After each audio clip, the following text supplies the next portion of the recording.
নমস্কার, আমার আপনজনেরা রুদ্রবার্তায় আপনাদের সকলকে স্বাগত জানাই। আমি রুদ্রপ্রসাদ ব্যানার্জি। 2024-এর লোকসভা নির্বাচনের আগে নরেন্দ্র মোদীর একটি ঘোষণা, একটি মাত্র টুইট গোটা দেশের বিজেপি কর্মীদের মধ্যে এক আনন্দের ঢেউ এনে দিয়েছে। আর যেটা খুব দরকার ছিল 2024 লোকসভার আগে, কারণ বিজেপির কর্মীরা উৎসাহিত হবে, প্রবল আনন্দে মেতে উঠবে। চলুন এই মুহূর্তে সবচেয়ে বড় ব্রেকিং নিউজ নিয়ে শুরু করা যাক এই মুহূর্তের রুদ্রবার্তা।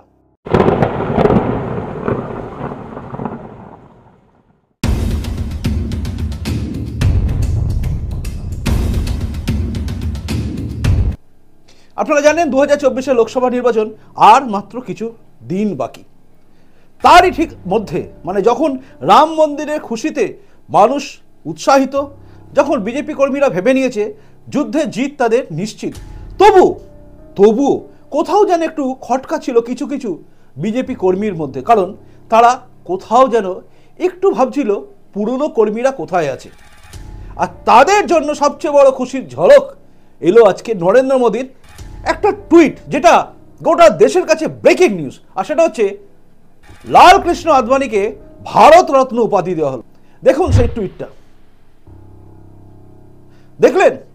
অর্থাৎ লালকৃষ্ণ আদবানি, যাকে ছাড়া রাম মন্দিরের কথা সত্যি ভাবা যায় না। রাম মন্দির আন্দোলনে যদি পুরোধা কাউকে বলা হয় তাহলে বলা যেতে পারে লালকৃষ্ণ আদবানিকে। লালকৃষ্ণ আদবানি এবং তার সঙ্গে সঙ্গে থাকা সেই দিনের সেই সমস্ত লোকেরা সবাইকে বিভিন্ন মিডিয়া বিভিন্নভাবে বোঝাচ্ছিল যে দেখুন, যাদের জন্য রাম মন্দির এলো, যাদের জন্য সব কিছু হলো, বিজেপি আজকে ক্ষমতায় এসছে, তাদেরকেই নরেন্দ্র মোদী ভুলে গেছে। আজ বুঝিয়ে দিলেন মোদীজি যে না, ভোলেননি তিনি তার সেই গুরুকে। একসঙ্গে রথযাত্রা করা, রথযাত্রায় মাথা বা পুরোধা ছিলেন লালকৃষ্ণ আদবানি, আর তার সঙ্গে রথে ছিলেন সারথী হিসেবে নরেন্দ্র মোদীজি। সেসব দৃশ্য আমরা দেখেছি, সেই সব দৃশ্য অকল্পনীয় দৃশ্য। সেই দৃশ্যগুলো মনে পড়লে গায়ে কাঁটা দিয়ে ওঠে। সেদিনের সেই লড়াই লালকৃষ্ণ আদবানি ছাড়া হতোই না।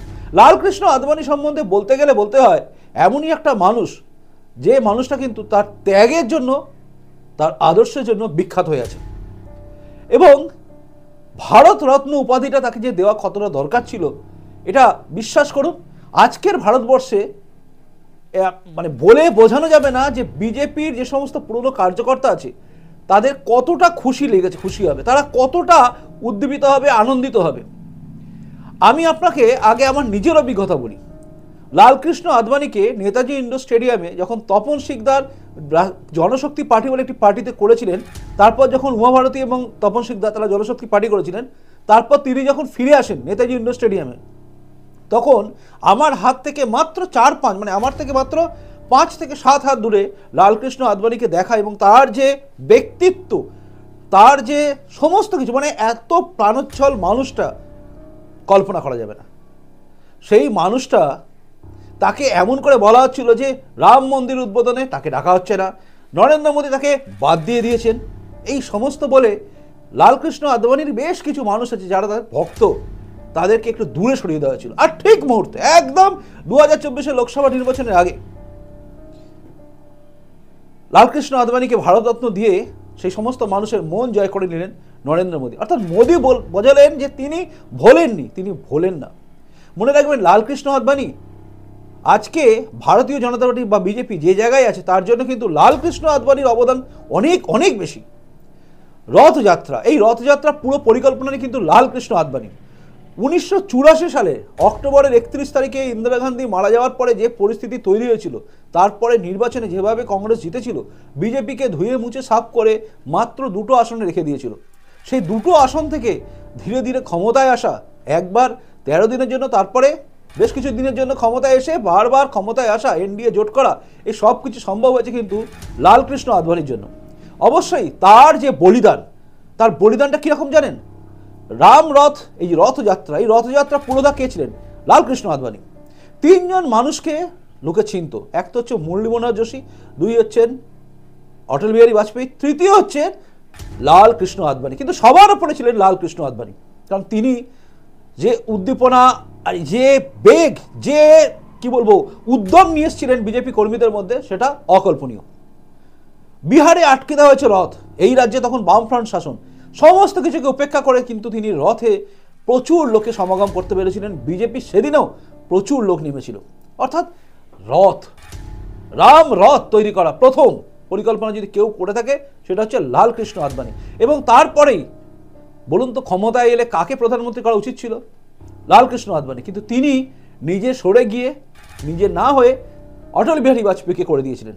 অটল বিহারী বাজপেয়ী অবশ্যই বড় নেতা, বাগ্মী, কিন্তু যে পপুলারিটি বা যে ক্রাউড পুলার ক্ষমতা লালকৃষ্ণ আদবানির ছিল সেটা কিন্তু অটল বিহারী বাজপেয়ী তখনও হয়নি। কিন্তু লালকৃষ্ণ আদবানি সেই আবেগ সমস্ত কিছুকে পুঁজি করে এগোতে পারতেন, কিন্তু না করে তিনি অটল বিহারী বাজপেয়ীকে ছেড়ে দিয়েছিলেন। তাই তার অবদান বা তার ত্যাগ বলার নয়।